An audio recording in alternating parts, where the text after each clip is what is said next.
Hello friends, welcome to savage point. நான் உங்கள் ஏஸ்கர். So finally நம்ம எல்லோரும் எதிர்பார்த்த மாதிரி ஜனநாயகன் வேர்சஸ் பராசக்தி இந்த கிளாஷ் வந்து பார்த்திங்கன்னா இப்போது அஃபிஷியலி கன்ஃபார்ம் பண்ணியிருக்காங்க.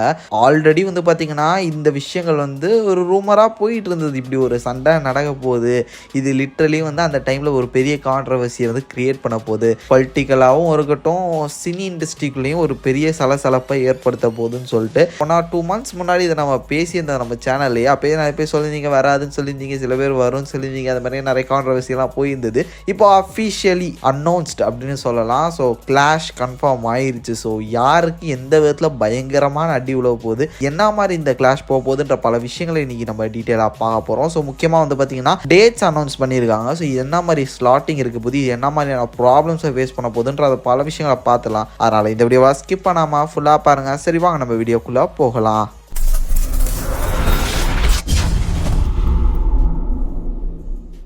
ஸோ ஆக்சுவலாக ஜனநாயகன் 2026 ஜான்வரி வந்து பார்த்திங்கன்னா பொங்கல் ஃபெஸ்டிவலை வந்து முன்னிட்டு ரிலீஸ் பண்ணுறாங்க. ஸோ இது வந்து விஜய் சாரோட லாஸ்ட் ஃபிலிம். ஃப்யூச்சர் என்ன ஏதுன்றதை அப்புறம் தெரிஞ்சுக்கலாம். பட் இப்போது இதுதான் வந்து பார்த்திங்கன்னா லாஸ்ட் ஃபிலிம் அவரோட கெரியரில் அப்படின்னு சொல்லி அனௌன்ஸ் பண்ணியிருக்காங்க. கிட்டத்தட்ட ஒரு ஃபேர்வெல் அப்படின்னு இதை வச்சுக்கலாம். அப்படி இருக்கக்கூடிய ஒரு முக்கியமான படமாக ஒரு பொலிட்டிக்கல் ஜானர் வேறு. இப்போ அவர் வந்து பார்த்திங்கன்னா ஒரு பொலிட்டீஷியன், ஆக்டிவ் பொலிட்டீஷியனாக இருக்கார். மாநாடு, அதுக்கப்புறம் பிரச்சாரம் அப்படின்னு சொல்லிட்டு இப்போ அவர் வந்து அந்த வருஷம் தொடர்ச்சியாக வந்து பார்த்தீங்கன்னா அவர் வந்து ஃபுல்லாக ஆக்டிவ் பொலிட்டிஷியனாக தான் இருக்க போகிறாரு. அப்படி பார்க்கும்போது அதுக்கு அடுத்து வரக்கூடிய ஒரு படம், அதை தொடர்ச்சியாக வரக்கூடிய படம், அது வந்து பார்த்தீங்கன்னா ஒரு பொலிட்டிக்கல் ஜானர் இருக்கக்கூடிய ஒரு படம். அதுவும் டெஃபினட்டாக வந்து பார்த்தீங்கன்னா எதிர்கட்சி ஆளுங்கட்சி இவங்களை வந்து ஏதாவது ஸ்பூஃப் பண்ணுறது, அவங்க பண்ணியிருக்கக்கூடிய ஊழல்களை பேசுறது, இது மாதிரி ஒரு பக்கா அரசியல் படமாக தான் இருக்க போகுது. அப்படி கரெக்டாக எலெக்ஷன் வர அந்த ஒரு கேம்பெயின் ஹீட்டில் இந்த ஒரு படம் வந்து ஒரு பெரிய சர்ச்சையை கிளப்ப போகுது.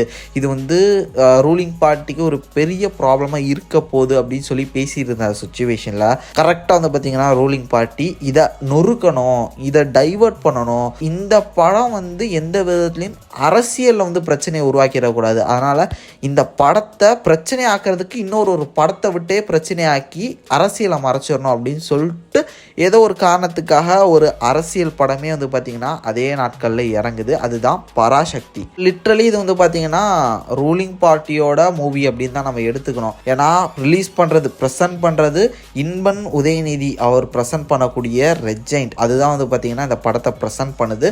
ப்ரொடியூஸ் பண்ணுறது டான் பிக்சர்ஸ் அதுவுமே வந்து ரூலிங் பார்ட்டியோட ரிலேஷன் சைட்லேருந்து வந்திருக்கக்கூடிய ஒரு ப்ரொடக்ஷன் ஹவுஸ் தான்.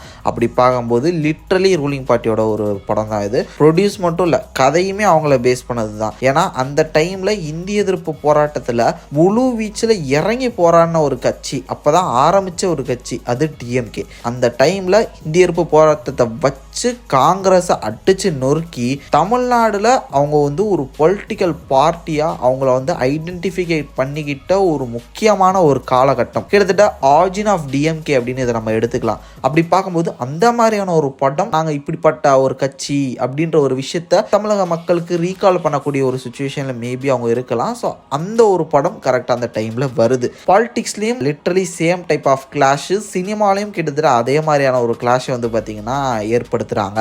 இதில் தேவையில்லாமல் வந்து சிக்கினது எனக்கு என்னமோ சிவகார்த்திகேயன் அப்படின்னு தான் நான் நினைக்கிறேன். ஏன்னா இது பர்டிகுலராக ஒரு பர்சனோட ஈகோ கிளாஷ், இவருக்கும் அவருக்கும் அப்படின்னு சொல்லிட்டு ஏதோ ஒரு விதத்தில் இதில் தேவையில்லாமல் உள்ள நுழைஞ்சு சிக்கிக்கிட்டது சிவகார்த்திகேயன் தான் நான் நினைக்கிறேன். ஏன்னா இப்போ தான் அவர் கையில் துப்பாக்கியை வாங்கணும் அது இதுன்னு சொல்லிட்டு ஒரு சில விஷயங்கள் குட்டாகவும் பேடாகவும் இதை வச்சு நிறைய கான்ஸ்பிரசிலாம் பேசிட்டு இருந்தாங்க. சிலர் வந்து பார்த்தீங்கன்னா அது ஏற்றுக்கல, சிலர் அதை ஏற்றுக்கிட்டாங்க. இப்படி போயிட்டு இருக்கு. ஸோ அமரன், மதராசி, அதுக்கப்புறம் அவருக்கு வந்து ஒரு நல்ல ஹிட்ஸாக தான் அமைஞ்சுக்கிட்டு இருக்கு. இந்த சுச்சுவேஷனில் இது தேவையா அப்படின்னு தான் பலரும் கேட்குறாங்க. எனக்கு தெரிஞ்சு எஸ்கேவே இதை விரும்ப மாட்டார். பட் வேறு வழி இல்லை. ஏன்னா ப்ரொடக்ஷன் ஹவுஸ் அண்ட் ரிலீஸ் பண்ணக்கூடியவங்க வந்து இந்த ஸ்லாட்டில் தான் இது வரணும்னு டிசைட் பண்ணிட்டாங்கன்ற காரணத்தினால டெஃபினட்டாக அவரால் இதை அப்போஸ் பண்ணவே முடியாது. ப்ரோ அப்போ வந்து விஜய் சாரோட அந்த கலெக்ஷன் மார்க்கெட்டை வந்து ஒன்றும் இல்லாமல் காட்டணும், அதுக்காக பண்ணுறாங்களா அந்த மாதிரி கேட்டிங்கன்னா அது இல்லைன்னு நான் நினைக்கிறேன். பிகாஸ் வந்து ஜனநாயகன் படம் வந்து January 9 ரிலீஸ் ஆகுது. பராசக்தி வந்து பார்த்தீங்கன்னா இப்போ அஃபிஷியலாக கன்ஃபார்ம் பண்ணது Jan 14 தான் ரிலீஸ் பண்ணுறாங்க. அப்படி பார்க்கும்போது ஒரு கிட்டத்தட்ட ஒரு 5 days கேப் கிடைக்குது.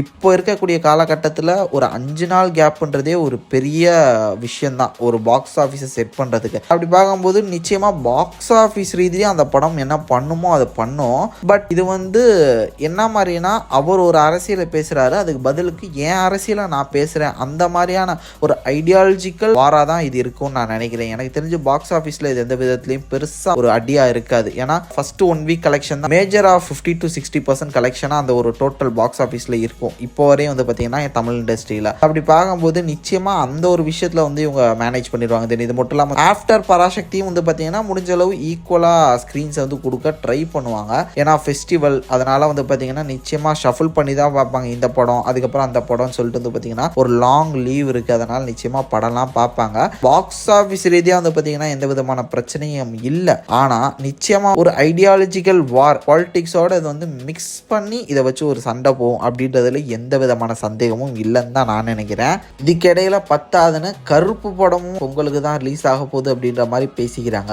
ஆல்ரெடி இது பெரிய கிளாஷாக தான் பார்க்கப்படுது. இதுக்கிடையில் இது வேறையா அப்படின்னு சொல்லிட்டு லைக் ஓஜி கிளாஷுக்கு போயிட போகிறாங்க. லைக் ஃப்ரெண்ட்ஸ் படத்தில் நடித்தாங்க இவங்க அது இதுன்னு சொல்லிட்டு ஏதாவது பிரச்சனைக்குள்ளே இதை கொண்டு போய் விடாமல் இருந்தால் சரி. எனக்கு தெரிஞ்சு இதுவே இனாஃப் நான் நினைக்கிறேன். இதில் கருப்பு படம் வந்ததுன்னா டெஃபினட்டாக வந்து பார்த்தீங்கன்னா ஸ்க்ரீன்ஸு பல விதத்தில் பிரியும். வெயிட் பண்ணி பார்ப்போம். ஸோ நீங்கள் என்ன நினைக்கிறீங்க? ஸோ வரது கிளாஷ் நடக்கிறதெல்லாம் ஓகே தானா? உங்களோட தாட்ஸ் அண்ட் வியூஸ் என்னன்றதை மறக்காம கீழே கமெண்ட் செக்ஷனில் மென்ஷன் பண்ண நான் பார்த்து தெரிஞ்சுக்கிறேன். சரியாக ஃப்ரெண்ட்ஸ், இதே மாதிரி தொடர்ந்து நிறைய இன்ட்ரெஸ்டிங்கான வீடியோஸ் பார்க்குறதுக்கு மறக்காம நம்ம சாவேஜ் பண்ணி சேனல் சப்ஸ்கிரைப் பண்ணி அந்த பெல் ஐகானை ப்ரெஸ் பண்ணிக்கோங்க. அடுத்த ஒரு இன்ட்ரெஸ்டிங்கான வீடியோவில் நாளைக்கு மீட் பண்ணுறது வரையும் tata bye bye, take care from A Square.